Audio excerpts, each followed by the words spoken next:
La flottille de Fettah, poussée par le souffle régulier du zéphyr, naviguait toute voile dehors vers les côtes de la Tunisie.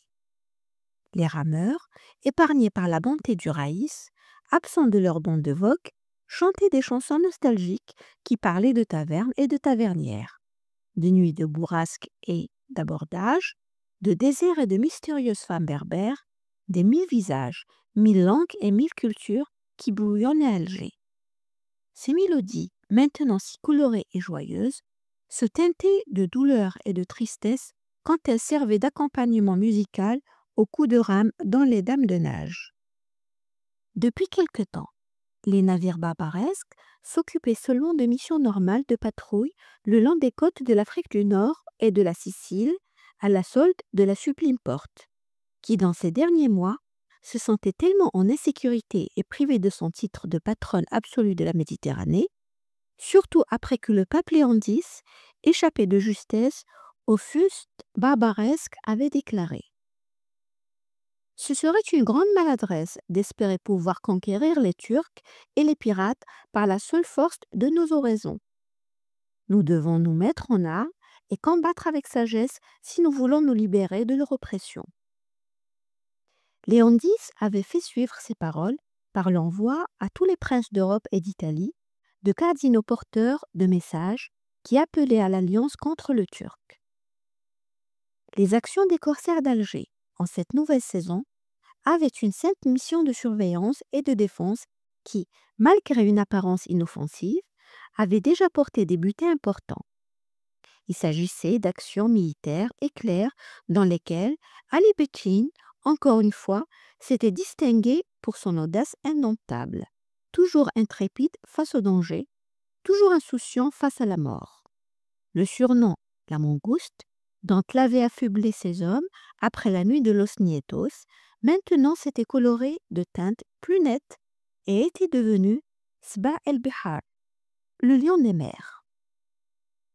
La nouvelle mission que la flottille devait entreprendre était de garantir l'escorte à 2 galéas ottomanes qui étaient venus à Alger pour faire le plein de produits de pâtisserie, dont Ibrahim I, le sultan de Constantinople, était très gourmand. Un bateau transportait de la cannelle, clous de girofle, vanille, fleurs d'oranger et jujubes. Dans l'autre galéas, on avait chargé des fruits secs et des fruits confits, des mangues, du citron vert, des noix de cajou, des figues et des noix de coco. Les 5 galets d'Alger, dotés d'artillerie légère, s'étaient disposés en pointe de flèches et escortaient les 2 galéas ottomanes qui naviguaient protégés au centre de la formation par le contrat stipulé par la Sublime Porte. Ils auraient dû naviguer jusqu'à Tripoli, régence alliée le long de la côte, et en passant au large de Tunis, présenter un salut à cette dernière ville sœur liée à Alger par le commun destin politique depuis des décennies. En se rapprochant de la régence de Tunis, on voyait déjà les cerfs-volants qui planaient, balancés par le vent d'ouest. Depuis la balustrade du pont de proue, Fettah, fier de lui-même, aussi bien pour le triomphe et les habiletés corsaires démontrées par Ali, que pour ses attentions humaines, attire par un geste du bras l'attention de l'équipage. Voyez-vous? Voyez-vous les hauteurs des collines là-bas? Non, ce ne sont pas des rapaces. Ce sont des cerfs-volants prêts à être libérés dans le ciel au moment de notre passage pour nous saluer et rappeler l'amitié qui nous lie. Les cerfs-volants sont de 7 couleurs, les couleurs de l'arc-en-ciel, les couleurs de la vie. La formation navale se trouvait en proximité d'El-Tala. En vertu de certains accords commerciaux passés avec la France, le Bastion de France, une société marseillaise qui commerçait en produits de la mer avec le pays d'origine, s'était installé depuis longtemps déjà sur ce tronçon de côte célèbre pour la pêche du corail. Alger s'était toujours méfié de cet avant-poste ennemi. Une méfiance due à l'excessive proximité du lieu, mais aussi à la ruse en affaires pour laquelle les Français étaient renommés. Mais depuis que Louis XIII était monté sur le trône, il avait instauré une atmosphère détendue entre la France et la Régence. Le protocole d'accord avait été respecté religieusement et il n'y avait jamais eu d'incident diplomatique. Tabarka, un rocher qui règne sur les eaux cristallines de la Méditerranée. Tabarka, coloré par les chauds pastels du coucher de soleil, qui se filtrent dans les eaux et vont s'enlacer avec les barrières de corail, créant un dégradé de nuances de rouge pâle. Tabarka la génoise. Tabarka, offert par Barberousse à Gianettino Doria, petit-fils du célèbre doge Andrea Doria, pour payer la rançon du fidèle et valeureux prisonnier Dragut. Tabarka, où on parlait le génois de Pegli, après que l'îlot fut peuplé par les familles Lomellini et Grimaldi, parentes des Doria. Tabarka à Mirage. Désormais proche de Tabarka, en territoire de la régence de Tunis, la tension pour les préparatifs du salut était à couper au sabre. Les marins chargent les canons à blanc et les janissaires préparent arcs et flèches aux plumes rouges et jaunes et portant sur la queue des rubans de soie multicolores pour tracer le ciel d'étoiles filantes colorées. Les zéphyrs cessent de souffler. Les navires réduisent leur vitesse de croisière de manière drastique. Le disque solaire qui, jusqu'à ce moment, était resté spectateur immobile et qui dispensait une chaleur infernale, arrogante et écrasante, à l'improviste et de manière complètement inattendue, fut couvert par de pâles nuages porteurs de mauvais augure. La surface autour des navires fut prise par une immobilité stérile. Même le bruit insolent des mouettes fut anéanti par une atmosphère spectrale et lugubre, entourée de funestes présages.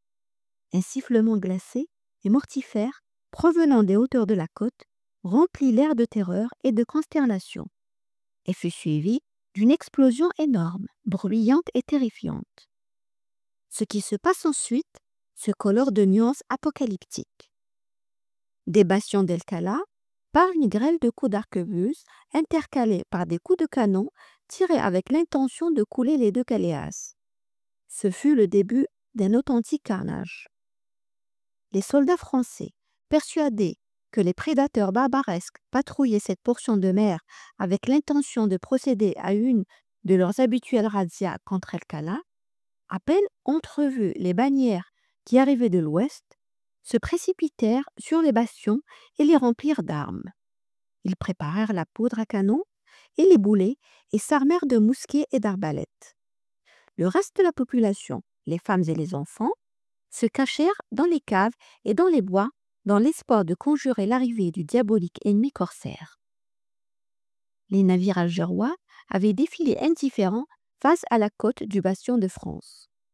Les Français, à cause de leur atavique méfiance envers tous les peuples musulmans, tinrent pour suspect ce comportement indifférent des bateaux corsaires, reconnaissables par leur drapeau de soie verte avec un croissant de lune et une étoile à 5 pointes qui ondulait sur le mât le plus haut. Pour autant, dès qu'ils arrivent à portée, convaincus qu'il s'agissait d'une manœuvre calculée, ils déclenchent leur pluie de feu qui fit tout de suite deux victimes prestigieuses, les galéas. Les seuls de la flottille dotés de canons à bâbord et à tribord qui coulent à pic. Après quoi, les tireurs français se concentrent sur les galets avec un acharnement cynique. Les barbaresques n'ont même pas le temps de réagir. Quand même les galets coulent à pic, les janissaires cherchent à se sauver à la nage. Mais à ce moment, les catholiques français descendent à la plage, arment les chaloupes, les rejoignent et suffoquent à coups d'arquebuse les cris de désespoir des corsaires qui demandaient de l'aide. La dernière image que voit Ali Betchin est la bannière de la Ligue sainte qui battait sur la muraille du bastion français. Le Khoja se retrouve allongé sur le ventre, sur un sable farineux imbibé de sang.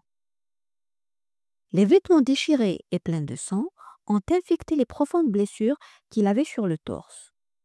La peau découverte était brûlée par le soleil. Les lèvres gonflées par la soif s'ouvraient à répétition dans une désespérée recherche d'eau. Il essaye de desserrer les yeux, mais il est investi par une violente lumière qui l'oblige à se recourber sur lui-même.